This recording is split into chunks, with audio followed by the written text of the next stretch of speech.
Барлықтарыңызға сәлем, арнамызға қош келдіңіздер. Ата-ананың ұрпағы алдындағы парызы. Өз ұрпағы алдында жан-тәнімен ар-абыройын таза сақтау, жаман қылық көрсетпеу. Ана тілін толық үйрету. Ұрпақтарына ана тілін үйрете алмаған ата-ана ұрпағы алдындағы қарыз-парызын толық өтемеген мәңгілік қарыздар адамға айналады.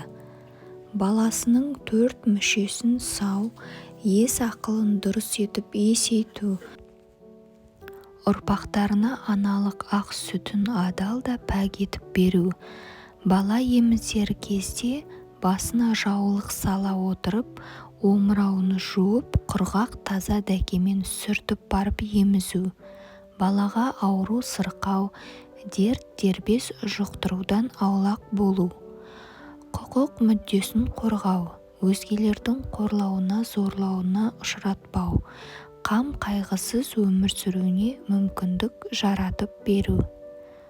Ұрпақтарының жүрегіне адам баласының теңдігі мен береке бірлігін, достығын ұялату, ізгі ниетті адал, арлы азамат етіп жетілдіру, отбасына адал, әділ болу, уәде серттен таймау, отанын қорғау, отбасы мен ел тыныштығын сақтау, ұрпақтарын аздырып тоздырмау, отанға, халыққа адал қызмет ету, өнер, білім, үлгі, тағылым үйрету, уағымен тамақтандырып, киіндіріп, жуындырып, киімі жыртылса жамап, өз құрбыларынан кем қылмау, қажырлы, қарапайым болуға, еңбек сүйгіштікке тәрбиелеу, адал, арлы, әдеп, ибалы болуға баулу.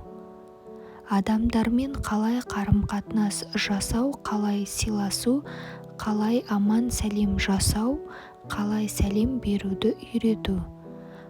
Туыс-туған дос-жарандар ара алыс-беріс, барыс-келісті ұғындыру.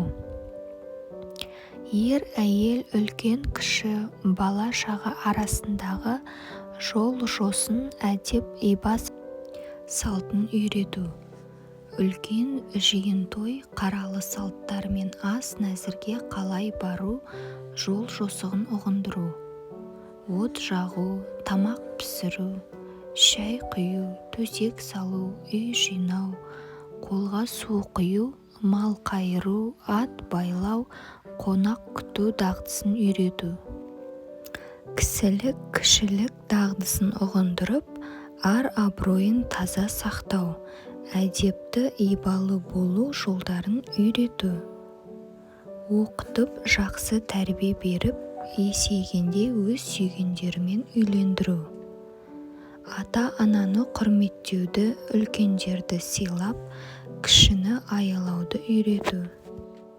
Аналар мен қыз балаларды, ақсақалдар мен өнер білімді кісілерді қадірлеуді ұғындыру. Баланы бағып-қағып, оқытып, өнер білім игертіп, есейгенде өздері қалаған адаммен үйлендірген соң, ата-аналар ата-аналық қарыз-парыздарынан арылады да, одан кейінгі жерде ата-ананы бағып-қағу парызы балалардың мойнына түседі.